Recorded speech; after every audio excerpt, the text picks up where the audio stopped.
Hello everybody, welcome back again to this session and today थोड़ा सा ज़्यादा अपन cover करने की ट्राई करेंगे सेशन को एंड थोड़ी आवाज़ मेरी लो हो रही है तो वॉल्यूम बढ़ा लेना, अपनी ईयरफोन्स लगा लो एंड आज डार्क नेट डीप वेब का भी कंसेप्ट अपन कवर करेंगे, वीपीएन्स का कंसेप्ट कवर करेंगे एंड उसके बाद हम काली लिनक्स ऑपरेटिंग सिस्टम को यूज़ करना स्टार्ट कर देंगे आज से। So let's get started and one more thing guys, disclaimer दे रखा है डिस्क्रिप्शन में, तो डिस्क्लेमर एक बार पढ़ लेना। Don't misuse any information given in this training, कोई भी इंफॉर्मेशन का मिसयूज़ मत करना एंड लेट्स गेट स्टार्टेड। सी देखो, यहाँ पे अगर आप हो और यहाँ पे मान के चलो कोई और पर्सन है, राइट, तो अगर आपने यहाँ से यहाँ कोई डेटा ट्रांसफ़र करा, ठीक है, तो आपने ये जब डेटा ट्रांसफ़र करा, मे बी थ्रू शेयरिट करा, मे बी थ्रू जेंडर करा, किसी के भी थ्रू आपने इसको डेटा ट्रांसफ़र करा, ठीक है, तो ये आपके फ़ोन से दूसरे के फ़ोन में जब गया तो ये किसके थ्रू हो रहा था? जेंडर के थ्रू, शेयरिट के थ्रू। तो इसके चक्कर में क्या हुआ, ये आपके एक पर्सनल नेटवर्क के अंदर हो रहा था, ठीक है, मतलब कि आपने यहाँ से डेटा ट्रांसफ़र करा, वहाँ पे पहुँच गया, दैट्स इट। किसी को पता लगा थ्रू इंटरनेट? किसी को पता लगा? नहीं, क्योंकि आइसोलेटेड जगह पे ट्रांसफ़र हो रहा था डेटा, ठीक है, मतलब कि आपने अपना वाईफाई ऑन करा, उसने अपना हॉटस्पॉट ऑन करा, दोनों को कनेक्ट हो गया और ब्लूटूथ ऑन करके कनेक्ट कर दिया और डेटा ट्रांसफ़र हो गया, ठीक है, मतलब कि आपके फ़ोन से उसके फ़ोन में डेटा चला गया। तो ये आइसोलेटेड प्रोसेस था डेटा ट्रांसफ़र का। पर अगर आप इंटरनेट के थ्रू कोई डेटा ट्रांसफ़र करते हो तो आपको इंटरनेट पे डेटा ट्रांसफ़र करने के लिए एक आईपी प्रोवाइड होती है। तो जब भी आप इंटरनेट सर्फ करते हो तो एक आईपी एलोकेट होती है आपको, तो वो जो आईपी है आपको डेटा ट्रांसफ़र के लिए यूज़ हो रही है, मतलब आप मैसेज सेंड करोगे, कोई भी इंटरनेट यूज़ करोगे तो आपके पास एक आईपी होगी, राइट, जिसको हम सर्च भी करते, तो अपन को फाइंड माई आईपी अगर करोगे तो आपको अपनी आईपी पता लग जाएगी अगर आपको नहीं पता है आपकी आईपी, ठीक है। एक होती है आपकी प्राइवेट आईपी और एक होती है आपकी पब्लिक आईपी। देखो, जब आप नेट पे सर्च करते हो फाइंड माई आईपी तो वो क्या करता है, आपको एक पब्लिक आईपी दिखाता है, ठीक है, तो वो आपकी पब्लिक आईपी है। पर अगर आप यहाँ पे जाके सीएमडी में सर्च करते हो, सीएमडी में डालते हो my I am sorry IP config, तो आईपी कन्फिग डालते हो तो यहाँ पे आपको जो आईपी दिखती है वो ये जो आईपी है आपकी, ये तो वर्चुअल बॉक्स की है, ये रहा, ये जो आईपी है आपकी, ये आपकी प्राइवेट आईपी है, ठीक है, तो ये आपके network through out the network में आपकी पर्सनल आईपी होगी, ठीक है। तो ये जो आईपी थी आपकी प्राइवेट आईपी थी और आप थ्रू इंटरनेट अगर सर्च करते हो तो ये आपकी पब्लिक आईपी होती है। फाइंड माई आईपी या फिर लिख दो माई आईपी एड्रेस, तो ये मेरी पब्लिक आईपी है, ठीक है। तो इस तरीके से आप अपनी पब्लिक आईपी और प्राइवेट आईपी देख सकते हो, ठीक है। अगर आपको कोई आईपी असाइन हुई है, ठीक है, आपने डेटा ट्रांसफ़र करा, आपने अपने फ़ोन से डेटा ट्रांसफ़र करा दूसरे के फ़ोन में, ठीक है, तो जो आईएसपी प्रोवाइडर है, मे बी शायद आपका आईएसपी प्रोवाइडर हो गया, जो सर्विस प्रोवाइडर होता है, इंटरनेट सर्विस प्रोवाइडर होता है, वो मे बी शायद आपका डेटा देख सकता है बीच में, ठीक है। या फिर कोई हैकर आ गया, उस हैकर ने क्या करा, तुम्हारे नेटवर्क को स्पेक्टेट कर रहा था, तुमने जैसे ही डेटा भेजा किसी को तो उसने क्या करा, बीच में देख लिया और उसको पता लग गया कि तुमने क्या डेटा भेजा है। तो गवर्नमेंट की कुछ एजेंसीज हो गई जो तुम पे स्पेक्टेट कर रही थी तुमको, तो मे बी शायद वो तुम्हारा डेटा देख रहे हो। तो इन सब चीज़ों से बचने के लिए एक और कंसेप्ट आता है जो कि होता है वीपीएन। वीपीएन होता है basically virtual private network. Virtual private network क्या करता है, बेसिकली ये यहाँ पे आप हो, ठीक है, और ये आपका इंटरनेट है, मतलब कि आपको जो भी यूज़ करना है, वीडियोस देखनी है, फेसबुक यूज़ करना है या फिर इंटरनेट को सर्फ करना है, तो कुछ भी करना है आपको, तो वो यहाँ पे है इंटरनेट में। तो अगर आप जैसे ही डेटा सर्फ करते हो, ये तो हो गया डायरेक्ट मैटर कि आपने डायरेक्टली नेट चलाया और यूज़ कर लिया, या फिर दूसरा मेथड होता है वीपीएन के थ्रू यूज़ करना। वीपीएन क्या करता है, आपका एक टनल बना देता है। टनल किस टाइप का बना देता है, एक प्रोटेक्टेड टनल बना देता है। इसको बस सिंपल वे में इतना समझो कि एक प्रोटेक्टेड टनल बना देता है, उसके थ्रू आप डेटा को यूज़ करते हो। इसका बेनिफिट क्या होता है, बेनिफिट ये होता है कि हैकर्स वगैरह इनको ब्रीच नहीं कर पाते हैं। जो आईएसपी प्रोवाइडर है आपका, वो नहीं देख सकता कि डेटा क्या है, गवर्नमेंट्स नहीं देखती, कॉर्पोरेट एजेंसीज़ होती है वो नहीं देख सकती, तो कंपनीज़ वगैरह यूज़ करती हैं आपका वीपीएन कनेक्शन, मोस्टली जो नॉर्मल पीपल होते हैं वो भी यूज़ करते हैं वीपीएन कनेक्शन में भी। शायद कुछ चीज़ें होती है जो कि आपकी इंडिया में एक्सेसिबल नहीं है, चाइना में एक्सेसिबल होती है। तो एक एग्ज़ाम्पल लेते हैं फ़ेसबुक। अगर फ़ेसबुक को देखा जाए तो चाइना में फ़ेसबुक नहीं चलता है, ठीक है। तो अगर आपको फ़ेसबुक चलाना है चाइना में तो आप क्या करोगे, वीपीएन का एक सर्वर ले लोगे, इंडिया का सर्वर ले लोगे, और उस सर्वर को, वीपीएन के सर्वर को आप अपने मोबाइल में चला लोगे, तो आप फ़ेसबुक भी यूज़ कर सकते हो चाइना में। अदरवाइज़ फ़ेसबुक अगर चलाने बैठोगे चाइना में तो नहीं चलेगा। तो ऐसी कुछ कुछ चीज़ें होती है जो फिर अवेलेबल नहीं होती है किसी किसी कंट्रीज़ में, तो आप वीपीएन के थ्रू उसको यूज़ कर सकते हो, प्रोटेक्टेड होता है। और ये सारी चीज़ें हो गई। अब बात आती है कि इसको इंस्टॉल कैसे करें, इसको यूज़ कैसे करते हैं, एंड इसको चलाया कैसे जाता है, ठीक है। तो यहाँ पे फॉर विंडोज़ 10 की बात करें अगर हम, या फिर कोई भी विंडोज़ ऑपरेटिंग सिस्टम की बात करें, तो बहुत सारे वीपीएन आते हैं। एक सिंपल सा बता देता हूँ, ओपन वीपीएन आता है एक। ओपन वीपीएन डाउनलोड लिख देना यहाँ पे, तो यहाँ पे कम्युनिटी डाउनलोड्स का ऑप्शन आ जाएगा, यहाँ पे चल जाना। फिर यहाँ पे जाने के बाद आपका ये वाला जो ऑप्शन आएगा source.zip, इसको डाउनलोड कर लेना, या फिर हाँ आप इसको डाउनलोड कर लेना ना, इसको ओपन कर लो।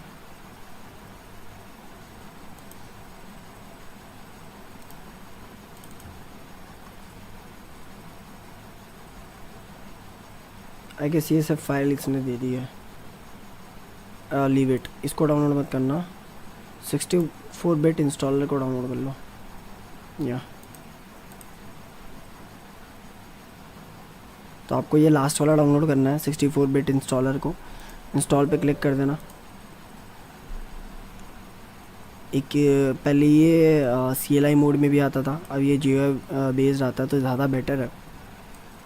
इसको हम इंस्टॉल कर लेते हैं।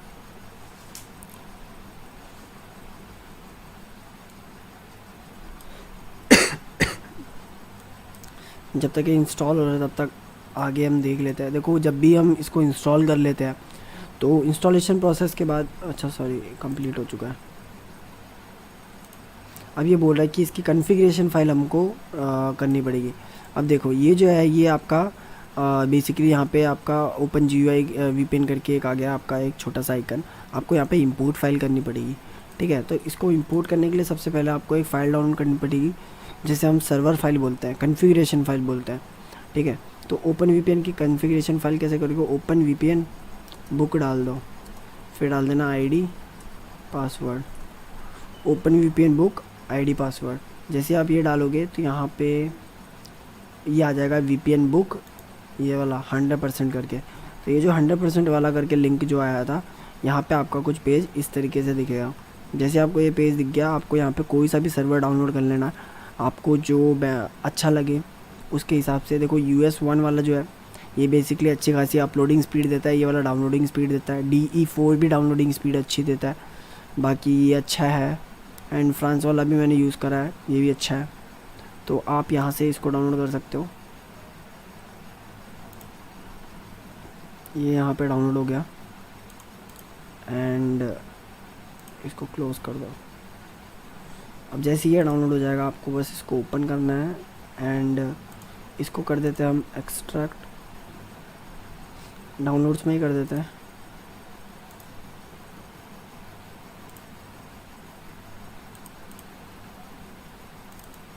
यहाँ पे अब फाइल आ गई है आपकी। अब यहाँ जो UDP 53 है, आप इसको क्या करो, इसको कॉपी कर लो, और नहीं, UDP 53 आप क्या करो, UDP 53 को रख लो, बाकी सबको डिलीट मार दो अभी के लिए, ठीक है। आपको UDP 53 रखना अपने पास। अब ना आपको क्या करना है, यहाँ पे उस पे जाना है, इंपोर्ट फाइल करनी है। अब आपने जहाँ पे भी इंपोर्ट फाइल डाउनलोड करी थी उसमें जाना, 53 को। अब यहाँ पे क्या लिखा हुआ आ रहा है, फाइल इंपोर्ट सक्सेसफुली, ओके कर दिया। ओके करने के बाद यहाँ पे राइट क्लिक करना, कनेक्ट पे क्लिक करना। जैसे ही आएगा, अब यहाँ पे आपको बोल रहा है यूज़र नेम डालना है और पासवर्ड डालना है। तो यूज़र नेम में आप क्या डालोगे, VPN बुक, ठीक है। फिर पासवर्ड डालना है आपको, पासवर्ड क्या डालना है, 4D capital K 5ES capital N। तो ये पासवर्ड, और ये कहाँ पे मिला, यहाँ पे मिला। देखो ये अप्रॉक्सीमेटली वीक 2 वीक में चेंज हो जाता है, तो आपको चेंज करते रहना पड़ेगा उसके हिसाब से। नाउ ओके कर देना, फिर ये अपने आप रिक्वेस्ट आगे भेजेगा और कनेक्ट हो जाएगा। अब यहाँ पे लिखा हुआ क्या आ रहा है, VPN ये US1 इज़ कनेक्टेड। तो अब आपको क्या करना है, यहाँ पे माई IP करनी है, माई IP एड्रेस। अब यहाँ पे क्या हो रहा है, मेरी पब्लिक IP चेंज हो चुकी है। मैंने जब पहले आपको दिखाया था तो 13 करके कुछ था, अब ये IP कुछ और दिखा रहा है, ठीक है। अगर मैं यहाँ पे देखूँ माई IP एड्रेस लोकेशन,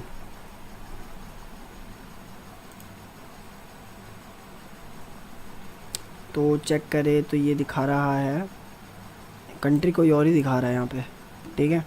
तो इस तरीके से काम करता है, मतलब कि मैं यहाँ बैठा तो इंडिया में हूँ बट मेरी IP एड्रेस का लोकेशन कहीं और का दिखा रहा है, ठीक है। तो आप इस तरीके से VPN को यूज़ कर सकते हो। नाउ अब मैं इसको थोड़ा सा, मैं इसको बंद कर देता हूँ, डिस्कनेक्ट, ओके। तो यहाँ से आप ओपन VPN को इंस्टॉल कर सकते हो और यूज़ कर सकते हो।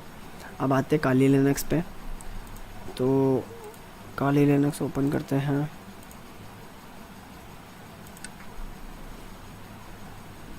ऑलरेडी आप लोगों ने इंस्टॉल कर लिया होगा, आई होप। मैंने आपको ऑलरेडी पिछले सेशन में बता दिया था कि काली लिनक्स को कैसे इंस्टॉल करना आपके वर्चुअल बॉक्स में। जिनको प्रॉब्लम आई है वो मेरे को DM कर देना इंस्टाग्राम पे, एंड स्टार्ट करते काली लिनक्स से।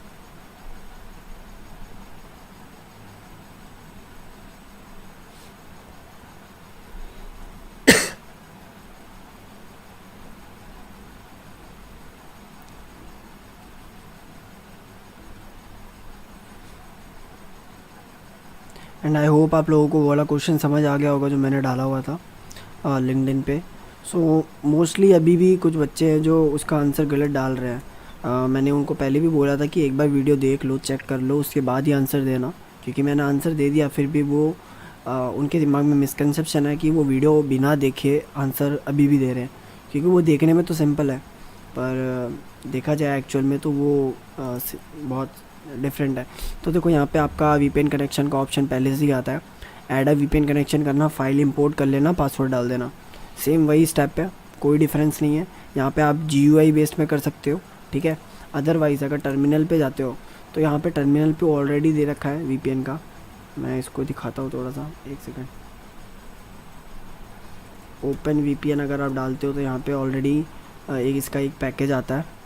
इस पैकेज को आपको कुछ नहीं करना, डायरेक्टली इसका यूसेज करने का तरीका बता रखा है यहाँ पे, जस्ट वेट।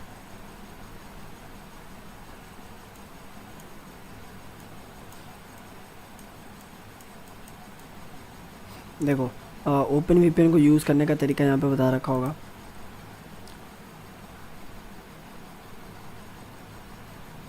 देखो इसको यूज़ करने का तरीका ये होता है कि ओपन VPN डालना है और इसके आगे जस्ट कॉन्फ़िगरेशन फ़ाइल का नाम डालना है। अगर आपने कोई सा भी कॉन्फ़िगरेशन फ़ाइल ले रखा है, फॉर एग्ज़ाम्पल आपका फ़ाइल के नेम है वो है ओपन VPN, फिर उसके बाद आपके फ़ाइल का नेम है sandeep.ovpn, ये करके आपका फ़ाइल का नेम है। तो आप क्या करोगे, उसका सीधा ये नाम डाल दोगे और एंटर कर दोगे, तो वो पासवर्ड पूछेगा आपसे। पासवर्ड पूछने के बाद जस्ट ये रन हो जाएगा और ओपन VPN आपका बाय टर्मिनल कनेक्ट हो जाएगा। तो एक तो ये प्रोसेस आपका थ्रू टर्मिनल कनेक्ट करने का, और दूसरा प्रोसेस आपका यहाँ से कनेक्ट करने का। अब यहाँ पे आता है आपको टॉर ब्राउज़र इंस्टॉल करना है। तो सबसे पहले हम टॉर ब्राउज़र का पैकेज इंस्टॉल करेंगे, फिर टॉर ब्राउज़र को कॉन्फ़िगर करेंगे। कॉन्फ़िगर करने के बाद टॉर ब्राउज़र को कैसे यूज़ करा जाता है एंड काम किस लिए आता है, डार्कनेट और डीप वेब का कंसेप्ट क्या है, हम थोड़ा इसके बारे में भी अभी बात करेंगे। अब टॉर ब्राउज़र स्टार्ट करने से पहले एक बार समझ लेते हैं टॉर ब्राउज़र को यूज़ क्यों करते हैं हम। देखो टॉर ब्राउज़र हम इसलिए यूज़ करते हैं बिकॉज़ टॉर ब्राउज़र क्या करता है, डिफरेंट रिलेज़ बनाता है IPs की। रिलेज़ का मतलब ये है कि जैसे अनियन होता है, देखो टॉर ब्राउज़र का एक अनियन राउटिंग ब्राउज़र बोला जाता है, ठीक है। वो क्या करता है, रिलेज़ बनाता है IP की, और रिलेज़ का मतलब यहाँ पे ये है कि जैसे जैसे एक अनियन में, मतलब कि एक प्याज में जितनी लेयर्स होती है, डिफरेंट लेयर्स होती है, ठीक है, तो वैसे ही वो अलग अलग लेयर बनाता है IP की, IP एड्रेसेस की, ठीक है। अगर मैं थोड़ा सा इसको समझाऊँ तो यहाँ पे जस्ट वेट, अब देखो फॉर एग्ज़ाम्पल ये आपका टॉर ब्राउज़र है, ठीक है। अब यहाँ टॉर ब्राउज़र तक पहुँचने, ये आपका टॉर ब्राउज़र है और यहाँ पे इंटरनेट है, ठीक है, ये आपका इंटरनेट है और ये आपका टॉर ब्राउज़र है, ठीक है। तो आप जब नॉर्मल ब्राउज़र से कोई भी चीज़ एक्सेस करते हो तो वो डायरेक्टली इंटरनेट से जाके चीज़ें उठा लेता है, ठीक है। पर अगर आप थ्रू टॉर ब्राउज़र यूज़ करते हो तो यहाँ पे अलग अलग रिलेज़ होती है आईपीज़ की, मतलब कि अलग अलग आईपी एड्रेस लगे होंगे। आप तक पहुँचने से पहले बहुत सारी आईपी एड्रेसेस यहाँ के इसके सामने लगे होंगे।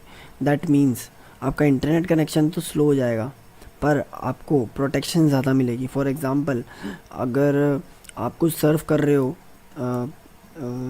फॉर एग्ज़ाम्पल आप कुछ सर्व कर रहे हो रिलेटेड टू जो कि इंडिया में नहीं चलता है, ठीक है। वही एग्ज़ाम्पल ले लेते हैं वापस से, चाइना वाला। फॉर एग्ज़ाम्पल आपको फेसबुक सर्व करना है और आप चाइना में हो तो आप थ्रू टॉर ब्राउज़र भी यूज़ कर सकते हो फेसबुक को, क्योंकि वो क्या करेगा, वो डिफरेंट डिफरेंट रिलेज़ बना देगा आईपी की। रिलेज़ मतलब वही है कि यहाँ पे इंडिया की सर्वर आईपी है, यहाँ पे जापान की है, यहाँ पे सिंगापुर की है, तो मे बी शायद वो अलग अलग रिलेज़ बना देगा आईपी की। तो इस तरीके से ये काम करता है, ठीक है। तो प्रोटेक्शन बढ़ जाएगा। फॉर एग्ज़ाम्पल अगर आपको बैक ट्रेसिंग करेंगे कोई तो आपको पता नहीं लगा सकते कि आप कहाँ से सर्व कर रहे हो इंटरनेट को, क्योंकि यहाँ पे अलग अलग लेयर्स होंगी आईपी एड्रेसेस की। फॉर एग्ज़ाम्पल अगर आप नॉर्मल ब्राउज़र से सर्च कर रहे हो कोई भी चीज़, तो अगर आपको बैक ट्रेस करा जाए तो आपकी लोकेशन पता लगा सकते हैं कि आपकी एक्चुअल में लोकेशन अभी क्या है। आप अभी महाराष्ट्र में हो या फिर आप अभी राजस्थान में हो, तो आपकी लोकेशन डायरेक्टली पता लगाई जा सकती है कि आप कौन सा ब्राउज़र यूज़ कर रहे हो, कौन सा ऑपरेटिंग सिस्टम यूज़ कर रहे हो। पर अगर आप टॉर ब्राउज़र यूज़ करते हो तो आपका आईपी एड्रेस निकालना मुश्किल है, आपकी लोकेशन निकालना मुश्किल है, ठीक है। तो ये कंसेप्ट होता है बेसिकली टॉर ब्राउज़र का, और इसको यूज़ क्यों करते हैं, फॉर प्रिवेसी, और भी बहुत सारे बेनिफिट्स हैं। तो मोस्ट प्रोबेबली जो बेनिफिट है वो यही है कि हमें इसकी वजह से सिक्योरिटी मिलती है। एंड स्टार्ट करते हैं इसको इंस्टॉलेशन प्रोसेस को। तो सबसे पहले आपको ब्राउज़र में जाना है।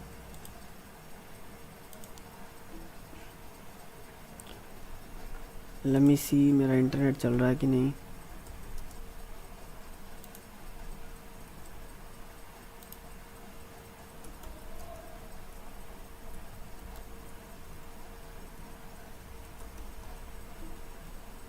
यस, मेरा इंटरनेट तो चल रहा है। सो लेट देखो, टॉर ब्राउज़र आपको टॉर की एक्चुअल साइट से डाउनलोड करना है। तो टॉर डाउनलोड लिख देना, यहाँ पे आ गया torproject.org, इस पे चल जाओ। ना आपको कौन से ऑपरेटिंग सिस्टम के लिए आपको डाउनलोड करना है, लिनक्स ऑपरेटिंग सिस्टम के लिए करना है, विंडोज़ के लिए करना है, या फिर iOS के लिए करना है, और मैक के लिए कर सकते हो या फिर एंड्रॉयड के लिए भी कर सकते हो, ठीक है। तो लिनक्स के लिए करना है तो हम लिनक्स के लिए क्लिक कर देते हैं। एंड यहाँ पे आ गया ऑप्शन आपको डाउनलोड करने का, इसको जस्ट ओके कर दो, सेव कर लो फाइल को। तो यहाँ पे डाउनलोड हो रहा है। लेट मी सी, शायद मेरे पास पहले से भी हो, नहीं मैंने टॉर डिलीट मार दिया। तो ये है 81 MB का है, इसको हो जाने देते हैं डाउनलोड, देन इसको इंस्टॉल करना देखते हैं।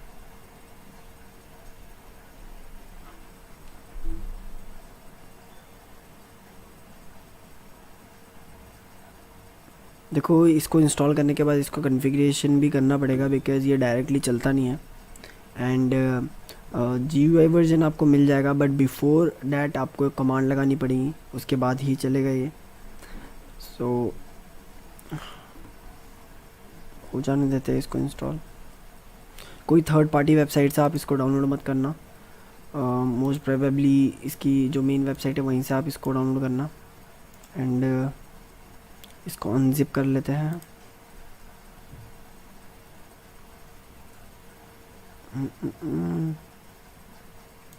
Where is the file?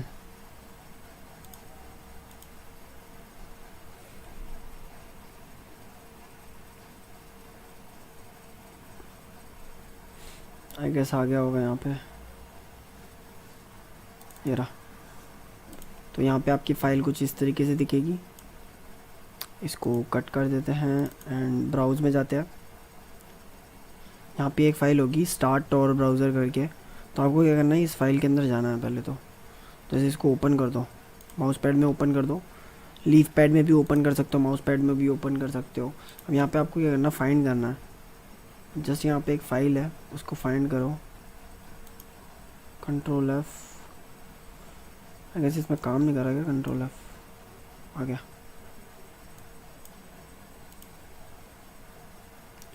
थोड़ा सा बड़ा कर लेते हैं। यहाँ पे अपन करते हैं रूट, यहाँ पे सर्च करो रूट। अब यहाँ पे ये जो भी लिखा हुआ है यहाँ पे इसको 1 कर दो और फाइल को कर दो सेव, कंट्रोल S, इसको काट दो। इतना करने के बाद आपको बस यहाँ पे टॉर ब्राउज़र सेटअप करके आएगा। आपको क्या करना है, इस पर डबल क्लिक करना है। डबल क्लिक करने के बाद ये अपना आप लोड हो जाएगा एंड टॉर ब्राउज़र खुल जाएगा आपके सामने।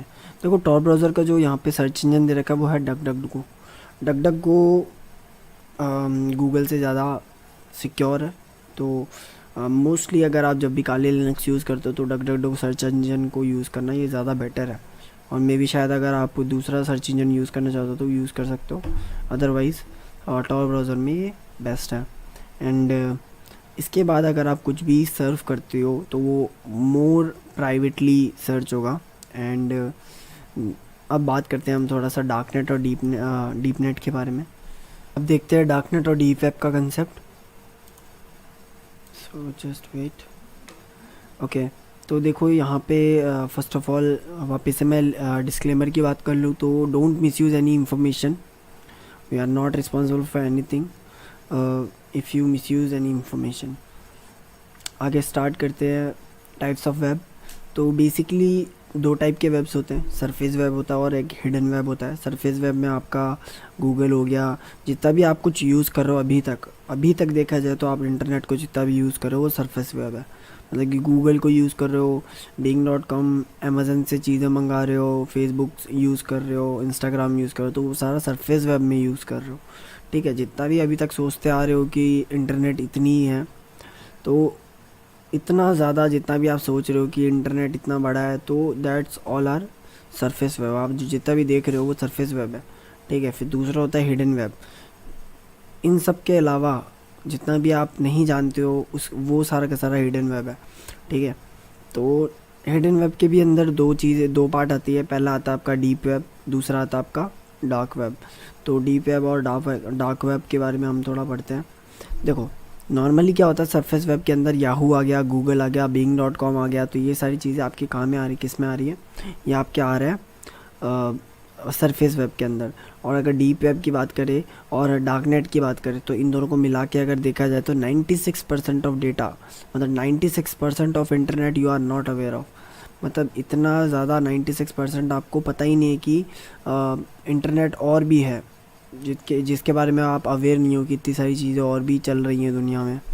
ठीक है, तो डार्क वेब और डीप वेब की बात करें तो डीप वेब के अंदर ही डार्कनेट आता है, वो उसी का सब पार्ट है।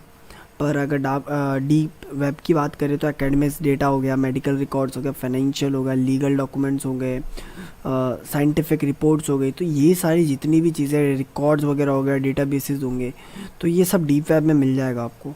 हर ऑर्गेनाइज की repositories, information, sensitive data, subscription हो गया अलग अलग नेटफ्लिक्स वगैरह के, तो ये सब चीज़ें आपको डीप वेब में मिल जाएंगी। अगर आप देखो वहाँ पे जाके तो वहाँ पे बहुत ओपन मार्केट भी है, तो वहाँ पे हर चीज़ चलती है ऐसी, तो वहाँ पे डीप वेब में आपको सब कुछ मिलता है। डार्क वेब की बात करें तो डार्क वेब के अंदर आपको थोड़ा इलीगल ज़्यादा हो जाता है, जैसे कि ड्रग्स वगैरह हो गए, इलीगल एक्टिविटीज़ हो रही हैं, हिटमैन हायर कर सकते हो, तो ये चीज़ें, पॉलिटिकल इश्यूज़ वगैरह हो गए, तो वहाँ पे ये सारी चीज़ें बहुत ज़्यादा चलती है।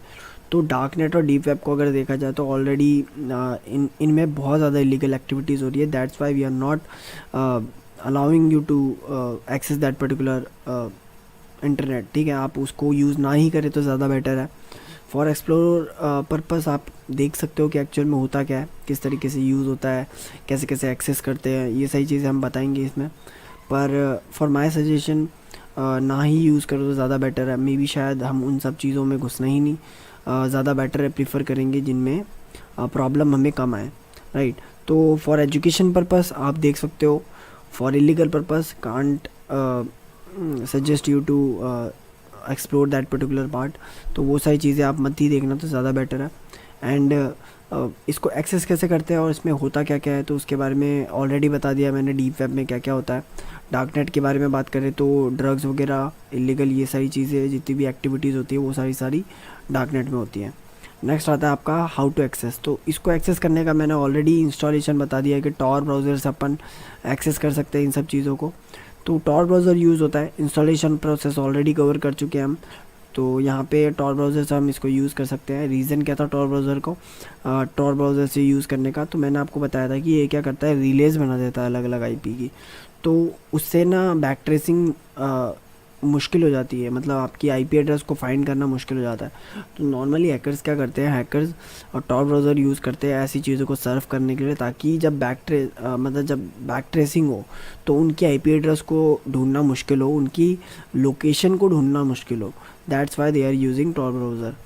फिर आता है आपका जो लिंक होता है। अगर टॉर ब्राउज़र जब हम यूज़ करते हैं और डार्क नेट की वेबसाइट को, डीप वेब की वेबसाइट को अगर एक्सेस करते हैं, तो जो लिंक होता है वो हमारा नॉर्मली लिंक वैसा नहीं होता है जैसा हमें दिखता है। जैसे डोमेन नेम हम देखें तो कैसा होता है www.google.com, पर यहाँ पे ऐसा नहीं होता है। अगर हम डार्क नेट की वेबसाइट को यूज़ करें तो उसका एक्सटेंशन होता है .onion, ठीक है।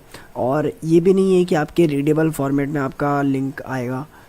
लिंक में भी ऐसा कुछ हो सकता है XYZ ऐसे करके .onion लगा के, तो इतने बड़े बड़े लिंक्स होते हैं, तो इस तरीके से वो लोग एक्सेस करते हैं।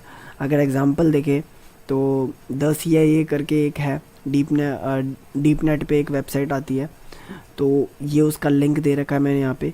तो इस तरीके से ये पूरा का पूरा लिंक दिखता है, लास्ट में .onion एक्सटेंशन दे रखा है यहाँ पे, और इतना बड़ा लिंक है। तो इस तरीके से आपके डार्क नेट और डीप वेब के लिंक्स होते हैं जो कि आप यूज़ करते हो। अब आगे बढ़ने से पहले एक बार हम एक केस स्टडी देख लेते हैं जो कि डार्क नेट से रिलेटेड है। एंड एक लड़का था जो कि जेम्स विलियम एल्रिक नेम था उसका, एंड यूएस में रहता था वो, कैलिफोर्निया। तो उसने पहले गेमिंग की कोई साइट स्टार्ट करी, कोई गेम बनाया, बट चला नहीं वो। तो उसने फिर उसके बाद दूसरी चीज़ें ट्राई करी, तो धीरे धीरे करके हर चीज़ ठप होती जा रही थी। 28 ईयर्स का था वो, बट धीरे धीरे उसने और भी चीज़ें स्टार्ट करी, बट वो नहीं चल पा रही थी। तो उसने एक टाइम बाद एक वेबसाइट चालू करी जिसका नाम था सिल्क रोड 1। तो यहाँ से बात आई डार्क नेट पे पहली चीज़ की, जो कि थी सिल्क रोड 1। तो ये जो वेबसाइट थी ये बेसिकली यूज़ क्यों हो रही थी और क्या क्या पर्पस था इसका, और ये बंद क्यों कर दी गई, और ये डार्क नेट पे क्यों चलाई जा रही थी, तो इसके बारे में हम थोड़ा सा आज डिस्कस करेंगे इस छोटे से पार्ट में, ठीक है। तो बेसिकली सिल्क रोड, एक टाइम पे सिल्क रोड पे सब कुछ मिला करता था। ड्रग्स हो गया, LSD हो गई, कोकेन हो गया, तो जितनी भी चीज़ें होती थी सबकी सब मिलती थी। और एक टाइम क्या था, एक टाइम ये था कि कुछ बच्चे थे, उनको ड्रग्स चाहिए थे, तो मे बी शायद उन लोगों ने ड्रग्स खरीद लिए ऑनलाइन। उस टाइम पे ऑनलाइन कुछ मिलता नहीं था, और उस टाइम पे कोई इमेजिन भी नहीं कर सकता था कि ऐसा कोई ऑनलाइन प्लेटफॉर्म है जो कि नॉर्मली पूरी दुनिया से हट के अलग है और पता भी नहीं लग रहा, और they are providing this type of things, मतलब सब कुछ मिला जा रहा है। तो उन लोगों ने क्या करा, बेसिकली वहाँ से ख़रीद लिया, और ये सब ख़रीदने के बाद वो नशे में धुत थे, और मे बी शायद वो लोग छत से कूद गए। तो उनमें से एक बच्चा बच गया, और उनके जो पेरेंट्स थे उन सब से बात करने के बाद एक वर्ड सामने आया FBI के सामने, वो था सिल्क रोड। तो जब उन लोगों ने इन सब चीज़ों के बारे में छानबीन करी, मतलब कि सिल्क रोड वगैरह के बारे में बात करा, तो वहाँ से एक FBI को थोड़ा पता चला कि ऐसी भी चीज़ें हो रही हैं, इलीगल पर्पस में चल रही हैं। तो उन लोगों ने क्या करा, इस पे स्पेक्टेट करना शुरू कर दिया। अब जैसे जैसे वो ट्रांजैक्शन बढ़ते गए, उसके बारे में और ज़्यादा पता लगने लग गया कि ड्रग्स के सप्लाई हो रहे हैं, इतने हाईली अमाउंट में हो रहे हैं। तो अप्रॉक्सीमेटली 1 ईयर के अंदर अंदर उसके पास 2.5 मिलियन लोग आ चुके थे, जो कि मोस्टली यूनाइटेड स्टेट्स या फिर ऑस्ट्रेलिया या फिर इन जगह से बेसिकली मोस्टली कस्टमर वहाँ से बिलोंग करते थे। तो इसके बाद ये सीन हुआ था क्या कि यूनाइटेड स्टेट्स जो FBI, मान के चलो जो FBI थी, FBI ने क्या करा, इस पे थोड़ी बहुत छानबीन करी, उसके बाद इसको पकड़ लिया गया। तो यहाँ पे जो सिल्क रोड 1 था वो बंद हो गया, और बंद होने के बाद इसके जो खुद की इसकी जो ओरिजिनल वेबसाइट है, यानी कि सिल्क रोड 1, उसकी खुद की वेबसाइट पे भी अभी भी FBI पैसे देती है, कि होस्टिंग के पैसे देती है, और वहाँ पे लिखा हुआ है सील्ड बाय कोर्ट ऑर्डर। और वहाँ पे प्राउडली वो लोग शो करते हैं, यूनाइटेड स्टेट्स की जो FBI है वो प्राउडली शो करती है कि बेसिकली इन्होंने ये बंद करा है, मतलब जो भी डार्क नेट का चल रहा है वेबसाइट, वो उन लोगों ने बंद करा है। और ये जो रिपोर्ट मैं तुम्हें दिखा रहा हूँ ये बेसिकली ओरिजिनल FIR है, नेट पे अवेलेबल है, वैसे अगर ढूंढोगे तो मिल जाएगी, बट मैं आपको ये व्हाट्सएप ग्रुप्स पे भेज दूँगा, या फिर आपको लिंक जनरेट करके मैं आपको सेंड कर दूँगा। तो बेसिकली ये कोर्ट ऑर्डर का सील FIR है, मतलब कि यहाँ पे पूरी समरी दे रखी है कि एक्चुअल में हुआ क्या क्या था। और अगर मैं इसको थोड़ा नीचे ले जाऊँ, तो नीचे ले जाने के बाद इसके ट्रांजैक्शन हिस्ट्री वगैरह दे रखी है यहाँ पे, कि अप्रॉक्सीमेटली कितने ट्रांजैक्शंस करता था। मैं थोड़ा जूम कर दूँ तो यहाँ पे 1 स्टैम्प 100,000 10,000 लाख 10 लाख, देखो 22 लाख डॉलर्स अप्रॉक्सीमेटली इसके ट्रांजैक्शन हो रखे हैं यहाँ पे 15 लाख ट्रांजैक्शन हो रखे हैं। तो इस तरीके से इसके ट्रांजैक्शन हुआ करते थे डॉलर्स में। तो इतना ज़्यादा पैसा ये एक ट्रांजैक्शन से लिया करता था, ड्रग्स के, कोकेन, इन सब को जब सप्लाई करता था, तो ये ऑनलाइन सब कुछ चलता था। यू कांट इमेजिन कि उस टाइम पे इसको पूरा ऑनलाइन सप्लाई करना एक तरीके से तो बहुत मुश्किल होता था। तो ये सारी की सारी चीज़ें, मतलब इसके रिकॉर्ड्स हैं जो कि FBI ने पूरा का पूरा सील कर दिया था। और इतने रिकॉर्ड्स, मतलब इतने पैसे आए थे उस टाइम। और अगर इसको देखा जाए तो ये उनकी चैट्स हैं, मतलब कि ये बेसिकली उनके बीच में क्या क्या चैट हुई थी, पूरी इनक्रिप्टेड वे में हुई थी। तो वो सारी चैट यहाँ पे शो कर रखी है। और अगर दिखाऊं मैं आपको वेबसाइट दिखती कैसी थी, तो मे भी शायद इसका एक स्क्रीनशॉट यहाँ पे डाल रखा होगा, just wait.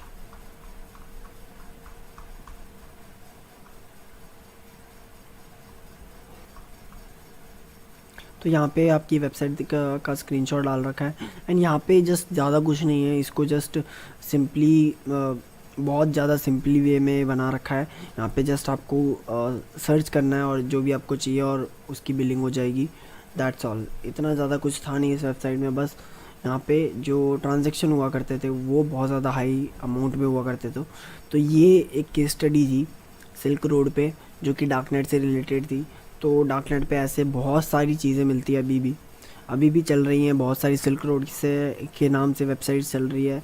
Government are still finding those website जो इलीगल चल रही है। अभी भी बहुत सारी ऐसी चीज़ें हैं जो गवर्नमेंट के हाथ में नहीं है, still they are trying to find that particular thing. तो आज के डेट में तो और ज़्यादा बढ़ गया है। सो मेरी तरफ से तो यही है कि आप लोग ना ही विज़िट करो ऐसी चीज़ों को, तो ज़्यादा बेटर है। And that's all for darknet and deep web. फिर आगे कवर करते हैं हम नेक्स्ट टॉपिक को। नेक्स्ट आता है आपका फुटप्रिंटिंग एंड रिकॉग्निसेंस। देखो, फुटप्रिंटिंग और रिकॉग्निसेंस की बात करें तो फुटप्रिंटिंग होता क्या है? The art of information gathering is called footprinting. जितनी भी आप इंफॉर्मेशन कलेक्ट करते हो वो इंफॉर्मेशन डिफरेंट टाइप्स की हो सकती है, उसके बारे में हम आगे बात कर लेंगे। पर जो इंफॉर्मेशन गैदरिंग का जो पूरा पार्ट है वो सारा का सारा फुटप्रिंटिंग होता है। और फुटप्रिंटिंग 2 टाइप की होती है, एक्टिव होती है और एक पैसिव होती है। तो active mostly we are not performing active footprinting. क्यों? उसके पीछे का रीज़न ये है कि डायरेक्टली आप किसी कंपनी के पास जाते हो तो कंपनी आपको इंफ्रास्ट्रक्चर पूरा देती है, प्रोवाइड करती है कि आप स्कैनिंग करो एंड इंफॉर्मेशन गैदरिंग करो। तो ये सारी चीज़ें उनको ऑलरेडी प्रोवाइडेड होती है, ठीक है। एज अ कंपनी में देखा जाए तो उनकी बात कर रहा हूँ मैं। तो एक्टिव फुटप्रिंटिंग मतलब हम एग्रेसिवली और टूल्स एंड टेक्नोलॉजीज़ का यूज़ करते हुए फुटप्रिंटिंग करते हैं, तो वो सारा का सारा एक्टिव में आता है, ठीक है। और पैसिव में अगर देखा जाए तो इनडायरेक्ट इंटरेक्शन करते हैं हम, डायरेक्टली इंटरेक्शन नहीं करते हैं। तो जैसे कि गूगल से सर्च कर लिया, या फिर इंफॉर्मेशन जितनी भी पब्लिकली मिल रही है वो सारी इंफॉर्मेशन हो गई, तो वो सारी की सारी पैसिव में आती है। ठीक है। फिर इंफॉर्मेशन वी गैदर, हम किस टाइप की इंफॉर्मेशन को गैदर करते हैं। तो ऑर्गेनाइजेशन रिलेटेड अगर इंफॉर्मेशन होती है तो इसमें क्या क्या मिल लेते हैं हम, एम्प्लॉय डिटेल्स, मतलब एम्प्लॉय की कौन कौन सी डिटेल्स है, नेम क्या है, ये सब। तो एज, टेलीफोन नंबर, तो ये सारी चीज़ें आपकी ऑर्गेनाइजेशन में से रिलेटेड जितनी भी इंफॉर्मेशन है वो सारी। टेक्नोलॉजी कौन सी यूज़ कर रही है, अगर कोई वेबसाइट है तो वो कौन सी वेबसाइट किस टाइप की टेक्नोलॉजी यूज़ कर रही है, वर्डप्रेस में चल रही है, CMS यूज़ कर रही है, कौन सा टेक्नोलॉजी यूज़ कर रही है, ठीक है। देन आता है आपका लोकेशन, लोकेशन देखती है वो कि एक्चुअल में वे क्या लोकेशन है उसकी। फिर आता है नेटवर्क रिलेटेड, अगर है, अगर नेटवर्क रिलेटेड इंफॉर्मेशन गैदरिंग कर रहे हो तो डोमेन कौन सा है, सब डोमेन क्या क्या है उसके, IP एड्रेस कौन सा यूज़ कर रहा है, IPv4 कर रहा है, IPv6 कर रहा है, कहाँ का एड्रेस है, वो इस उसका डिटेल्स, DNS डिटेल्स उसकी डोमेन से नेम सिस्टम के बारे में। देन सिस्टम रिलेटेड अगर देखा जाए तो ऑपरेटिंग सिस्टम कौन सा यूज़ करता है वो, यूज़र का नेम क्या है, यूज़र डिटेल्स कौन कौन सी है, पासवर्ड हो गया। तो इन सब से रिलेटेड लोकेशन ऑफ सर्वर, मतलब कहाँ का सर्वर यूज़ कर रहा है वो, तो इससे रिलेटेड सिस्टम रिलेटेड डिटेल्स भी इंफॉर्मेशन गैदरिंग के अंदर आता है। तो ये 3 टाइप्स के इंफॉर्मेशन हम गैदर करते हैं। इतने इसके एग्जांपल्स मैंने बता दिया आपको अभी। तो इसके बाद जस्ट एक वर्ड आता है गूगल डॉर्किंग। देखो गूगल डॉर्किंग क्या होता है। गूगल डॉर्किंग एक सर्च इंजन टेक्निक है, ठीक है। उसके हेल्प से आप लोग गूगल के सर्च रिजल्ट्स को फाइन ट्यून करते हो, मतलब एक तरीके से शॉर्ट करते हो। और वो शॉर्टिंग किस वे में होती है, उससे फ़ायदा क्या होता है, उससे फ़ायदा ये होता है कि गूगल क्या करता है, सर्च रिजल्ट्स में बहुत ज़्यादा चीज़ें दिखाता है। फॉर एग्ज़ाम्पल अगर मैं यहाँ पे दिखाऊँ तो मैंने यहाँ पे लिखा सिक्योरिटी बुक्स, तो अगर मैं सिक्योरिटी बुक्स डालता हूँ, सिर्फ सिक्योरिटी बुक्स डालता हूँ, तो यहाँ पे बहुत सारी लिंक्स आ गई, ठीक है। और ये लिंक्स अगर देखा जाए तो यहाँ पे अगर मैंने क्लिक करा तो ये वेबसाइट खुल रही है, ठीक है। तो यहाँ पे डायरेक्टली आपको PDF नहीं मिला। अगर मैं यहाँ पे लिखता हूँ सिक्योरिटी बुक PDF, तो यहाँ पे भी आपकी पहली लिंक तो PDF वाली है, बट यहाँ पे दूसरी लिंक देखो, दूसरी लिंक में कहीं पे भी PDF मेंशन नहीं है। अगर आप इस पर क्लिक करते हो तो कोई वेबसाइट खुल जाती है, यहाँ से आप डाउनलोड नहीं कर सकते PDF, डायरेक्टली आपको खोलना पड़ेगा। देन यहाँ पे मे भी शायद इसका PDF का लिंक दे रखा हो, तो आप डाउनलोड डायरेक्ट नहीं कर सकते। जबकि आप इस पर क्लिक करो तो ये डायरेक्टली डाउनलोड पे लग जाएगा, ठीक है। ये PDF है, यहाँ से डाउनलोड लगा लो। तो बेसिकली अभी ये सर्च रिज़ल्ट उतने ज़्यादा अच्छा नहीं है, ठीक है। तो अगर आपको सिर्फ PDF वाली फ़ाइल्स चाहिए तो आप क्या करोगे, ये फालतू के लिंक्स नहीं चाहिए बीच में, आपको सिर्फ PDF वाली फ़ाइल्स चाहिए, तो आप क्या करोगे, आप यहाँ पे सीधा सिक्योरिटी बुक्स डालोगे और यहाँ पे डाल दोगे फाइल टाइप PDF। जैसे एंटर करोगे तो यहाँ पे देखो क्या आएगा, यहाँ ये वाला PDF वाला लिंक है, ये PDF वाला लिंक है, PDF वाला लिंक, PDF। तो यहाँ पे जितने भी रिजल्ट्स आएंगे आपके वो सारे के सारे PDF में आएंगे, ठीक है। तो ये सर्चिंग टेक्निक है गूगल की, तो ये गूगल डॉर्किंग है, ठीक है। और बेसिकली गूगल डॉर्किंग की कुछ टेक्निक्स होती है। फॉर एग्जांपल ये फाइल टाइप दे रखा है PDF, तो ये फाइल टाइप मतलब कि टाइप बता दिया। अगर यहाँ पे मैं MP3 डालता तो MP3 से रिलेटेड जितने भी साइबर सिक्योरिटी बुक्स होती उसके बारे में रिज़ल्ट अगर कुछ होता गूगल के अंदर तो वो यहाँ पे सॉर्ट करके दे देता आपको, सर्च रिजल्ट्स को एक जगह पे गैदर करके दे देता, ठीक है। तो ये आपकी टेक्निक यूज़ होती है गूगल डॉर्किंग की, ताकि आप सर्च रिजल्ट्स को थोड़ा फाइन ट्यून कर सको, थोड़ा सा सॉर्ट करके एक जगह पे निकाल सको, ठीक है। एंड इसके कुछ टाइप्स भी हैं, जैसे इन टाइटल हो गया। अगर आपको इन टाइटल के अंदर में कुछ चाहिए तो इन टाइटल यूज़ कर सकते हो। साइट, अगर आपको साइट में कुछ चाहिए, फॉर एग्ज़ाम्पल आपको ओनली GOV की साइट चाहिए तो आप .gov डाल सकते हो। फॉर एग्ज़ाम्पल अगर हम यहाँ पे ट्राई करते हैं तो यहाँ पे मैं डालता हूँ साइट gov.in, तो यहाँ पे जितनी भी वेबसाइट आएगी सारी की सारी government.in की आएंगी, ठीक है। तो ये साइट में आप लगा सकते हो। तो ये मैंने गूगल को सॉर्टिंग यहाँ पे कर दी है, ठीक है। तो ऐसे ही बहुत सारे गूगल डॉकिंग के सर्चिंग टेक्निक्स हैं, अपन उसको देख लेते हैं। एंड इसके बाद आता है आपका गूगल हैकिंग डेटाबेस। देखो गूगल हैकिंग डेटाबेस क्या है।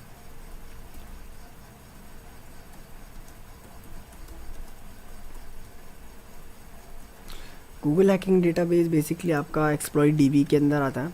एक्सप्लॉइट डीबी एक साइट है जिसमें आपका गूगल हैकिंग डेटाबेस का पूरा ये आ जाएगा। यहाँ पे अलग अलग सिक्योरिटी रिसर्चर्स अपने गूगल डॉकिंग डालते, गूगल डॉक्स जितने भी उन लोगों ने बना रखे हैं, पब्लिश कर रखे हैं, उन लोगों ने ये सारे डाल रखे हैं। तो यहाँ पे लेटेस्ट जितने भी है वो सारे के सारे ऐड होते जाते हैं, और इससे पहले भी है, तो आप लोग इनको यूज़ भी कर सकते हो। फॉर एग्ज़ाम्पल मैंने भी यहाँ पे 2 पब्लिश कर रखे हैं मेरे, संदीप कुमार अगर आप नाम डालोगे तो बाय ऑथर यहाँ पे डालना पड़ेगा। अगर आपने संदीप कुमार डाला, एंटर करा, तो ये रहा।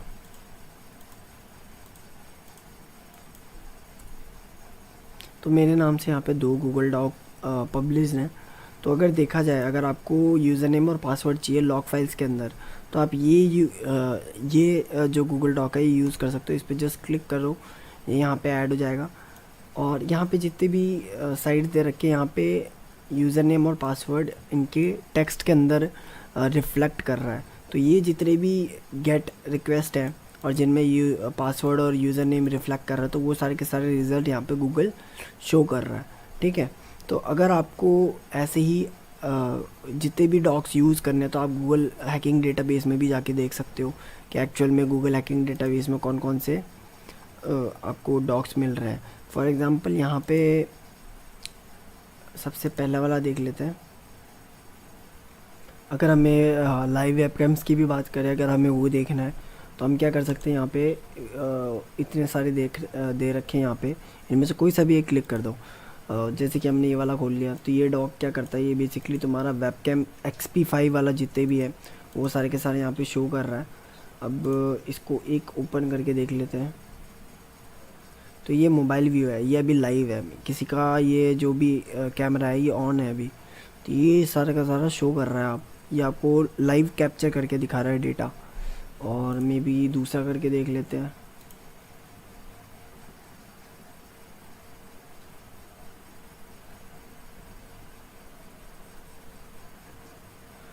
तो ये कैमरा भी एक तरीके से लाइव कैप्चर कर रहा है, यहाँ पे टाइमिंग चल रही है यहाँ पे, एंड द डेट इज़ 13/2021।